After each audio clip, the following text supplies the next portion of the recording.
get to heard it here first. Granger Lions preseason preview. We are here with starting quarterback Wyatt Rochner, sophomore returning letterman Nicholas Blane. Nick, I know it's been a tough offseason for you as far as you're always putting in the work. You're working with Mark Jackson all the time, 7-on-7. What are some key things that you've done outside of those that helps you stay in tune during the offseason? That's just really it. I just work with Mark and 7-on-7. His workouts are intense. Yeah. Talk to me about the sand pit. Well, it's pretty easy now because I'm used to it. Right. Because I used to do it last year, so Gotcha. I like it though. Heck yeah, man! I see y'all putting in that work. Wyatt Rochner, this starting quarterback, second year returning starting quarterback. Y'all had a pretty good run last year. I went 3-4 rounds deep. 3 rounds. 3 rounds deep. Pretty successful season. Now you're returning. Talk to me about what we can expect out as our starting quarterback and these Granger Lions. Yeah, hopefully, compared to last year, we make it a little farther in playoffs, and hopefully we put up more yards than last year. I think last year was a really successful year for the offense, so I think we're going to try and top that this next year. Absolutely. Y'all had a dang good season. Y'all played a really tough team and y'all's lost. I believe they went to state, right? Yeah, lost in state. Yeah, lost in state. So right there playing with the best in state, and y'all showed up, man. Talk to me about your off season, Wyatt, and what you do to stay prepared over the off season. Yeah, well, summer workouts is a big part of that too. Coach keeps us in shape, gets us stronger in the off season, and then we come up here to the field occasionally. We get some extra work in, and I've been working with a coach too. Heck yeah, so that's good. Nick, you're going into your sophomore season. You're returning as a sophomore, still an underclassman, but now as a returner, a leader. Talk to me about Nicholas Blane and his leadership role. I think it's pretty good. I could tell the freshmen the plays and stuff, Absolutely. I think also you're a man that leads a lot by example. You're always out there, always putting in that extra work. What are some things that off the field as far as watching film? What are some things or things like that keeps you sharp and intellectually on the game? Watching film, going over plays. Yeah. Reading quarterbacks, watching their tendencies, stuff like that. Yeah, absolutely. What? We had Nick last year, mostly on defense. I've seen him over this summer. Do you think that's somebody we're going to see offensively this year? Yeah, I hope so. He's got a lot of speed on him, so hopefully we can get him in some downfield attacks and let him do his thing. Absolutely. On the field on offense. Talk to me about some guys that maybe flew under the radar this year that we can expect. Just give me one guy. I'll ask you the same question. Who's one of your guys that's going to be stepping up for these Granger Lions this year, really putting it out there? I can name a bunch, honestly. Right. There's guys like Kel Jackson and Caleb Tucker. Okay. They weren't, number one guy last year, but you can expect them to see a lot of them next year. What position are they playing? Both receivers. Both receivers. All right, Nick, give me one, even two guys that may have flew under the radar that's going to be really stepping up for these Granger Lions this upcoming season. Trey Castillo and Noah Holbrook. Well, last year Noah was on JV, but this year he's coming up. And Nathan Romero. They're all three of them. But Trey was on varsity too, but he should be doing a lot. You said Holbrook? Was that the running back from last year? No, he was on JV. That's his brother. It's his brother? Yeah, so, man, that's cool. Rangers had a really good – y'all had a good program here for a while, man. And then two athletes like yourself continuing the legacy, man. I'm really looking forward to this upcoming season. Is there anything you would like to leave with the Granger Lion fans, Central Texas football fans, heard it here first football fans? What can we expect out of Nick Blane this upcoming season? Do better than last year. Absolutely. All right, Wyatt. What are we looking at here this year? What is Wyatt have in store for his senior season and the football fans? Hopefully it's a lot. We're going to need a lot of fans at the games, though, too. So, we got a new stadium out there getting built, so yeah, that'll be fun. So, hopefully we pack those stands. Are y'all is that stadium supposed to be ready by football season? Yes, sir. Man, that's dope. Yeah, good stuff. Well, next year we won't be doing it here. It looks like we'll be making more interviews at the new Granger Lion Stadium. We'll have an interview coming up with Coach McDormand. Guys, I thank y'all for y'all's time. Sure appreciate it, gentlemen. Let's go. Stop number 4 is at the Lions Den in Granger, Texas, as we'll do the 2025 preseason preview here. Wyatt Rochner, Nick Blane giving me their time, man. Much appreciated. Two stand-up gentlemen, two great athletes. And let's jump right into it. Gaston McDormand, in his first season, leads these Granger Lions to a 9-4 record, 3 rounds deep in the playoffs before losing to Shiner, 43-23 in the third round. The team that goes 6 rounds deep before losing.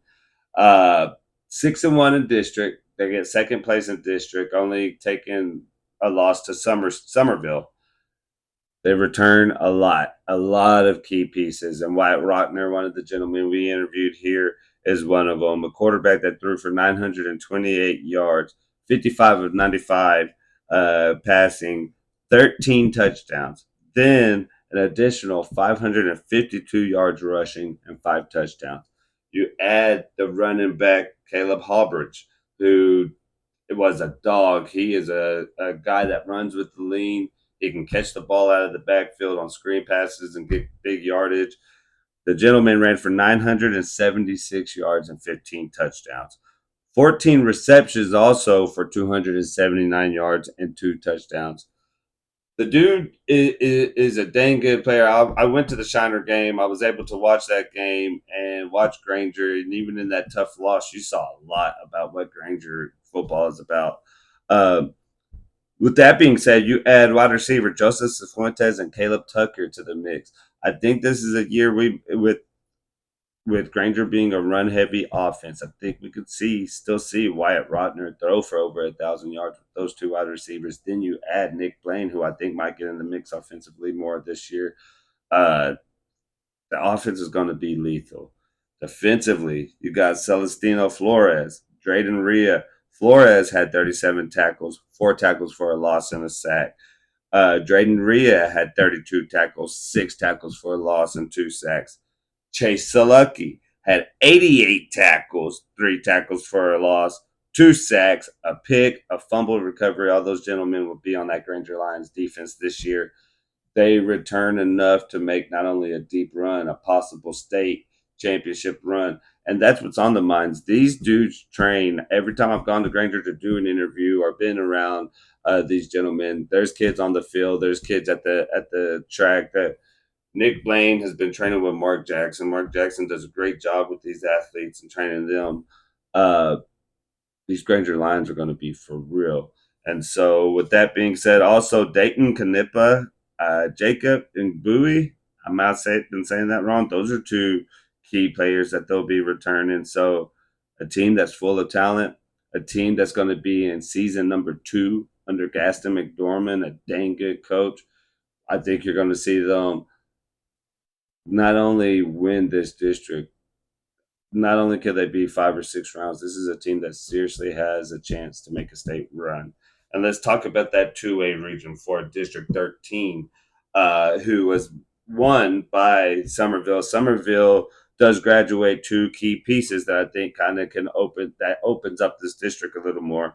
With Ian Teague having over 1,400 passing yards and 22 passing touchdowns, another 954 yards on the ground with 12 touchdowns. Keith Crawford, out of those 22 passing touchdowns, Keith Crawford caught 15 of those for 965 yards. Both of those gentlemen graduate. They do return Jakeith Daniels, who ran for 611 yards and 4 touchdowns. And they have a good mix. They do graduate 3 big seniors on that defense, but they had a good mix where I think defensively they'll be okay. Offensively, they do have some workhorses that can lean on in the running game. You might see a little slide into more run this year. But yeah, that's going to be a good team, but I think Granger can get that.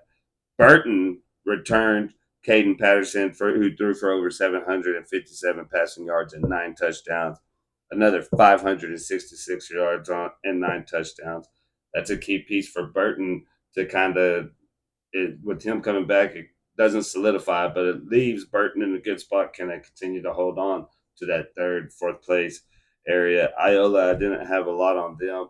Milano, I have a cousin who plays running back, and Dylan McGee. Dylan McGee ran for 336 yards and 3 touchdowns as a sophomore, averaging 10.8 yards a touch. He is a hard nosed runner as well. Milano does graduate a lot of people, but with Peyton Steinbacher and Landon Deason on defense as well, those are two hard-nosed athletes. Milano could possibly have a chance squeezing into that fourth place because Burton does graduate a senior-heavy defense from last year. And so Milano, as well as Bartlett, who was back there, but still a really competitive team, they lose a key piece in their running back. How will Bartlett fare in this? As well as Snook and McDade kind of hanging out at the bottom of that district. It's still going to be interesting with about 5 or 6 of those teams from Bartlett to Somerville, all the way, with Granger. This is going to be an interesting district. I think Granger is going to have a dang good year. Season 2 under Gaston McDormand. I think this is a team that other teams are going to be scared seeing this on the schedule. That will do it for your 2000. 1,